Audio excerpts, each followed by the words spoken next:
And we are back with And Then There Were None, chapters 1 through 4. And I am armed with my notes. So if you catch me looking to the side, it's just because I'm reading and so I don't get kind of sidetracked and go off on a tangent, which I am prone to do.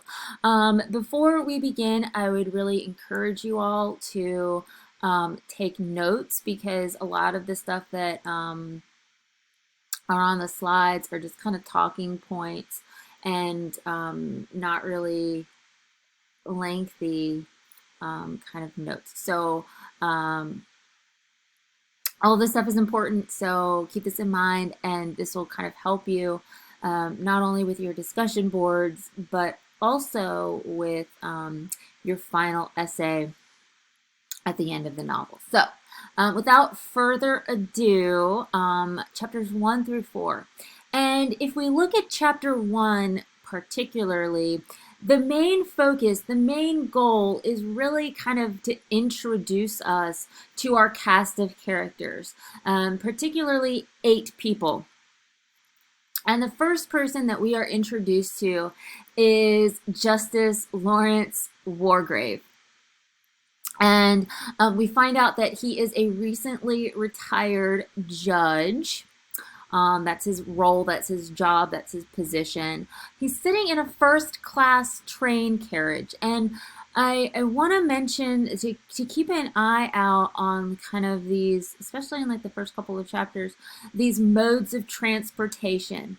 Because it kind of goes back to that idea of, I mean, why do we take modes of transportation? They move us from one place to the other, and how these characters travel says a lot about their kind of social position and their ability to kind of move upward in the kind of social ranks. So he is in a first class carriage on the train, reading the Times, pulls out this letter from Constance Colmington, who has invited him to Soldier Island.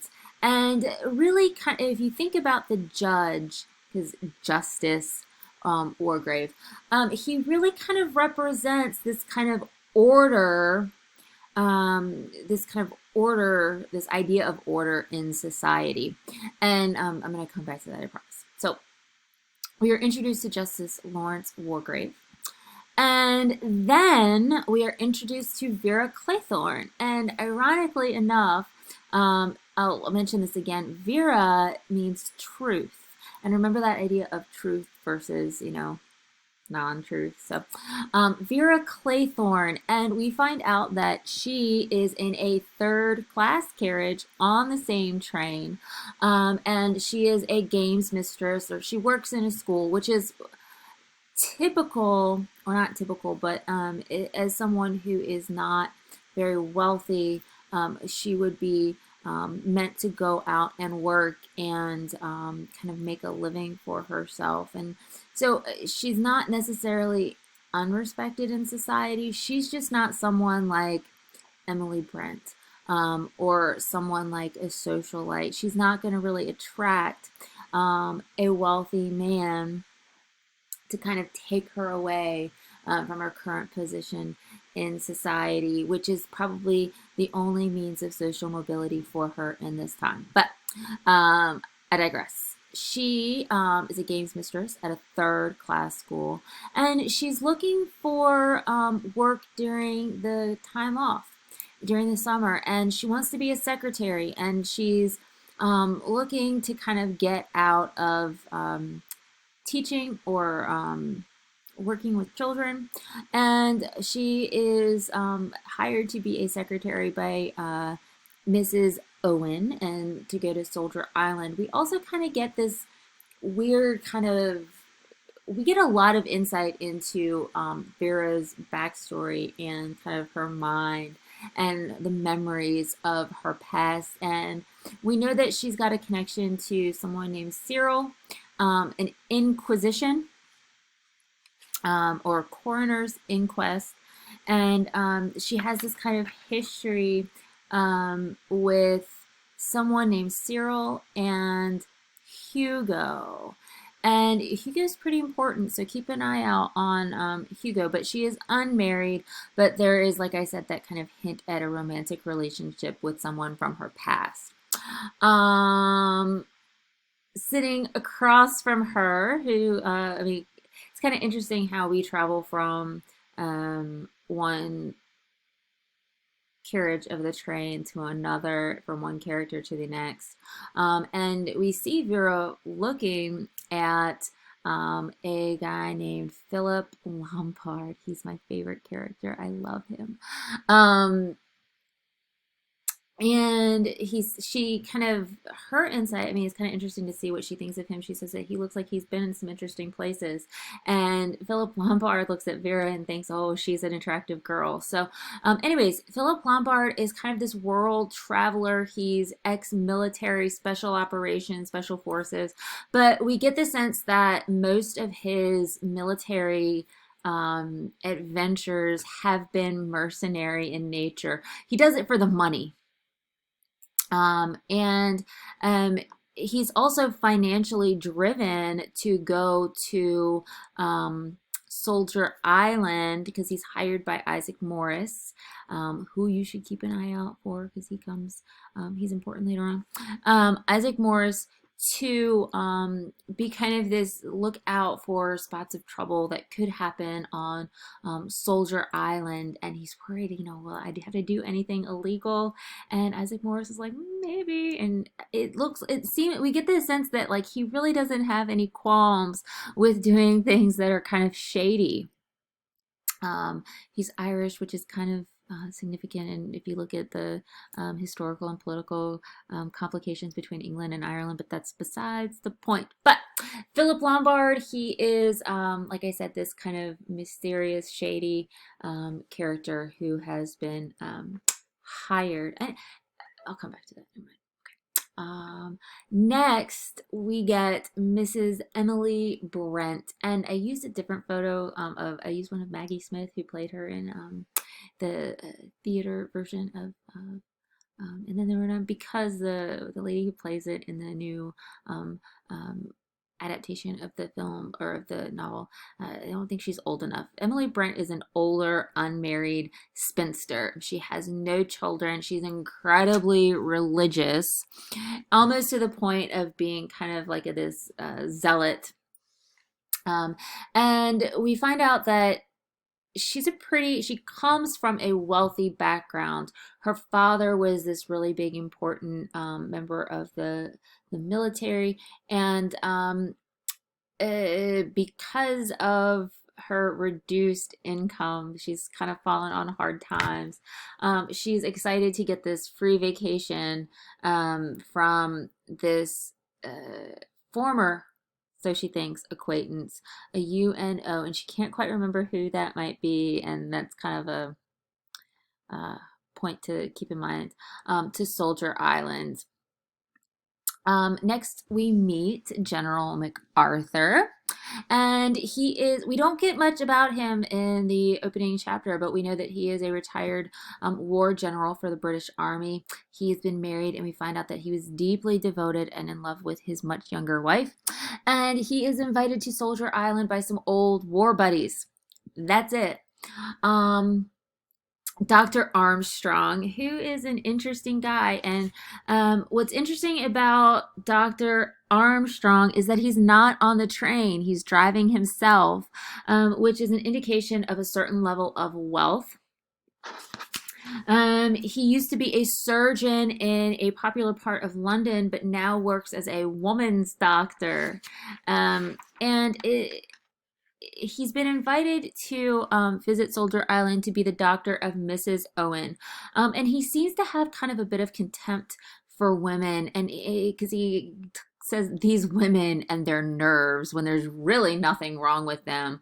But and it kind of is a hint that so his contempt for women is contempt for his patients, yet he still, treats them. He still takes money from them. And there's a bit of a hint that he had an alcohol problem some years back that led to his kind of current career change, and from being a doctor in a hospital to a doctor that works with women. Next, we have Tony or Anthony Marston, our kind of Greek god, our bronzed god. He's a wealthy socialite. He's young, handsome, and shallow, as we find out.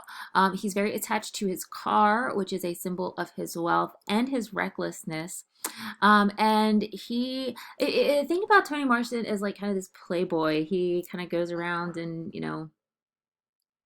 drinks a whole bunch, probably does a little cocaine, drives around in his car and, you know, hits on women and goes about his business. He has no real job. He doesn't have to. He is kind of the one of the wealthiest of our members on the in our group. He is invited to kind of a house party by Mr. Owen. So he thinks he's going to party with all these wealthy socialites and film stars and things like that. We have William Bloor, who is on a different train.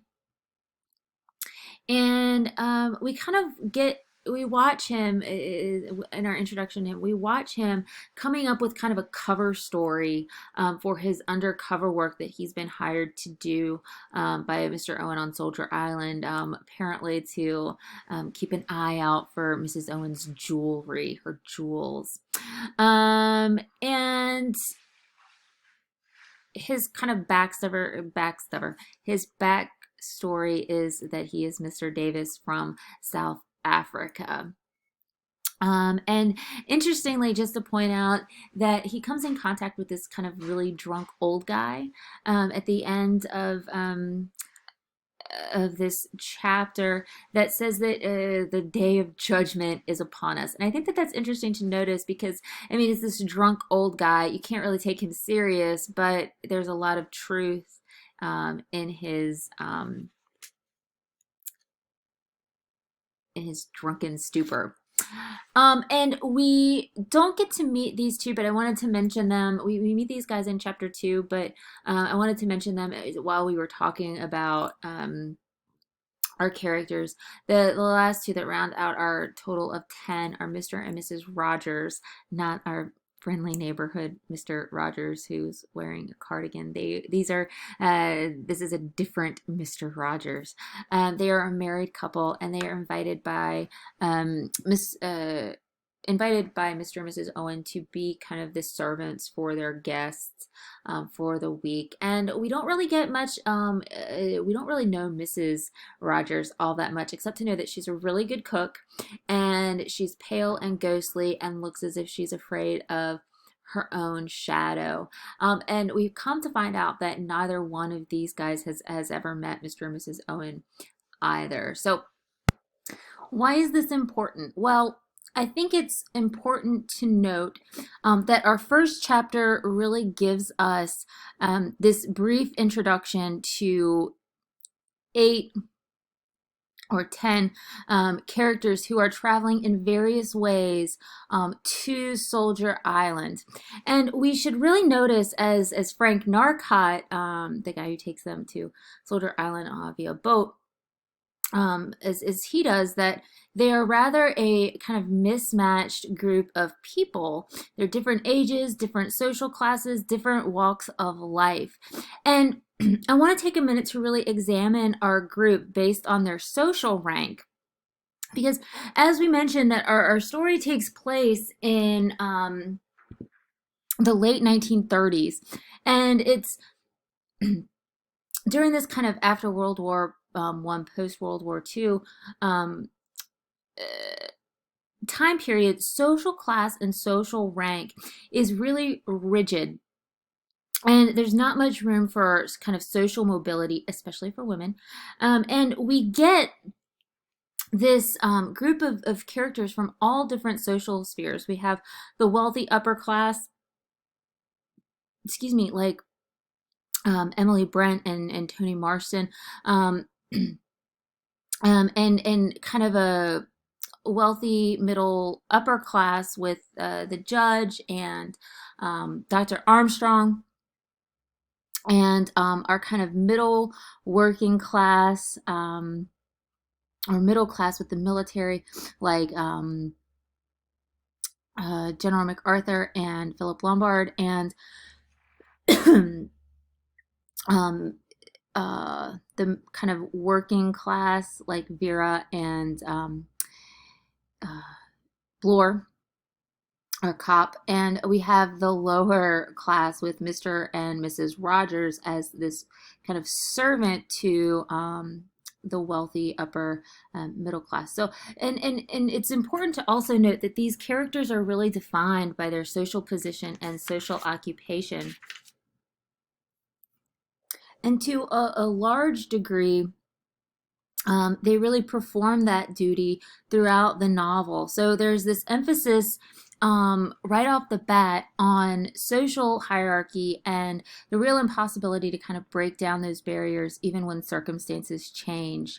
Um, they are coming from, I think it's important to note, they're coming from the cosmopolitan metropolitan area of London, which really kind of embodies this idea of civilization, of rules, of order, of hierarchy.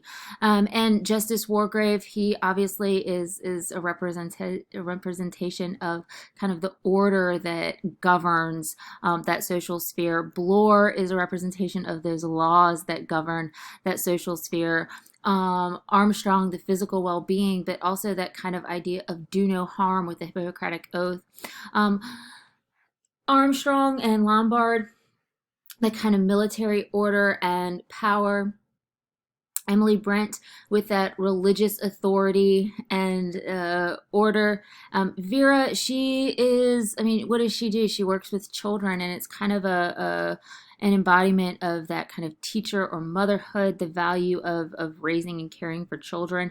And Mr. and Mrs. Rogers caring for everyone else, their employer. So they really kind of if you think about like London of society, they have very different roles that they have to perform, and those roles are kind of governed by these rules.